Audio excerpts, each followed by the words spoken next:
In today's video, I'm going to be sharing how to easily measure, cut, and install baseboards. We're in my hallway, so there aren't many long pieces to do, but I can still show the different angles that you might have to cut. I'm also sharing my favorite way to get all the measurements down and even how to finish your baseboards. Let's get to it. The first thing you want to do is draw out a little diagram of where you need to install your baseboards. Don't worry about making this drawing to scale. We're just using this as a guide. Because I have a hallway, I have a lot of doors, so I have a lot of different areas. I also like to emphasize the angle that I need to cut. From there, I measure the walls where the baseboards will go, and I'll put that on my piece of paper in the corresponding spot. You need to remember that you're measuring the wall, so that's where the back of your baseboard is going. As long as all your angles are drawn correctly, you should be fine once you start cutting. Here's another example of the closet I have to do. This might be easier if you don't have a lot of doorways or other obstructions in the way. I have my wall drawn out as well as a top view of what the baseboard angles are going to be.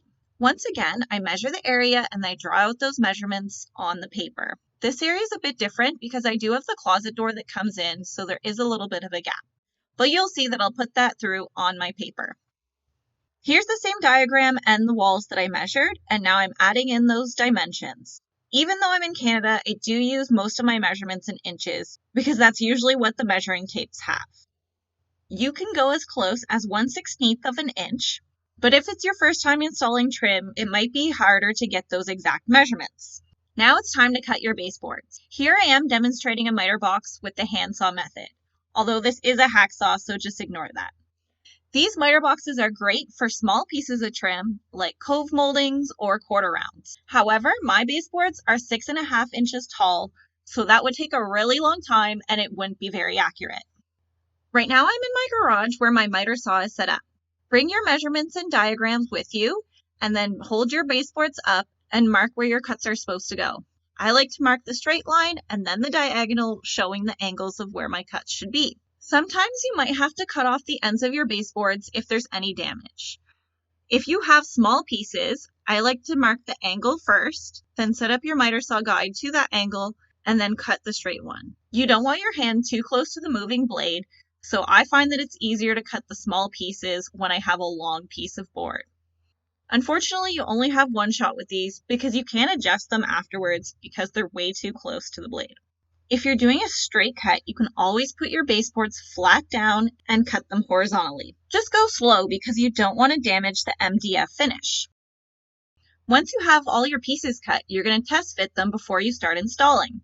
Again, I'm in my hallway, so I have a lot of little pieces, but if you're doing a traditional square room, you might only have 4 boards, or a combination of different boards. Don't be discouraged if some of your boards are too long. It might be easy to recut them. If your boards are too short, you probably have to start over. Here's an example of a board that I knew I cut too long, and here I am showing the angle measuring it against the wall. That's another technique you can use for measuring, but I find it's a lot easier to measure all at once and then cut all at once. Once all your boards have been perfectly cut and they fit nicely in your wall, you might think that it's time to install them. But wait, if you're going to paint them or stain them, it's a lot easier to do it at this step rather than cutting it in after. Even just doing one coat now will help you in the end. When you're ready to install your baseboards, I find that it's really easy to get some pieces of tape and then mark the studs of where they're going to go. Especially if you're installing tall baseboards, you might not always catch the bottom stud. When you're installing your baseboards, it's handy to have a level nearby to make sure you're straight. You don't want to line them up with your floors because there may be dips, and if you have to install long runs, you want them to be lined up perfectly. When you nail into a stud, you will feel your baseboards move in. Don't worry about any other minor gaps because they will be filled in with caulk later. If you're working with an inside or outside corner, your walls might not be perfectly straight. You can either have a big gap in the center right where the corner is, or you can pre-nail in your baseboards. Make sure you don't nail your fingers, and it did take me a while because I was worried about that. Then nail it into place, and then you'll have a nice tight gap in the corner. I did the same thing for this outside corner, essentially pre-nailing in to get a tight fit. Then I attached the small side and then followed along the longer length of the baseboard. And again, this is where my closet doors slide in, so I stop my baseboards flat there. You can do a baseboard return, which is kind of like a fancy way of finishing your baseboards. I just really like this flat look and thought that it worked fine for our area. Finally, I have my last little outside baseboard, which is a small wall that I have to go around. This is a pretty common thing that you might have to put baseboards in. And rather than pre-nailing in my piece, I nailed it in directly into the wall. And then as you can see, I'm nailing it into the side of the other baseboards so they kind of lock into place. I thought it was easier to do it this way than holding all the little pieces and making a U shape ahead of time. Now let's patch all the nail holes. Here I am using spackle with a pretty big trowel. You can use a smaller trowel or sometimes even your finger. I do like how the trowel makes a nice flat line though. Essentially you want to fill in all the little holes and then sand it when it's dry. I also like to put the spackle on the top corners because it makes a nice smooth surface, but you can also caulk these. Again, I was using a pretty big trowel, so I did have a lot more spackle than I needed.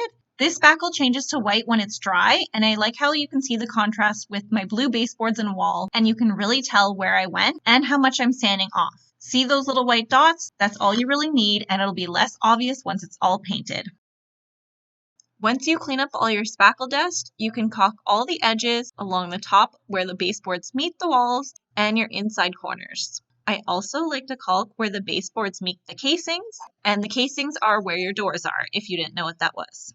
If you're installing trim in a whole room, you do want to do the vertical casing pieces first, and then have your baseboards meet into them. Finally, you want to give the caulk and all of the little spackle patches another coat of paint. Even though the caulk might be white, you do want to paint it because it's going to get really dusty and dirty in a few months. If you didn't pre-paint your baseboards, you can use a special tool to get right at the bottom without getting on your floor, or tape the floors. Unfortunately, my new paint didn't match, so I did have to repaint them again. I hope you enjoyed this video on how to install your baseboards. Go to madnessandmethod.com for more details and to follow our hallway project. Thanks for watching!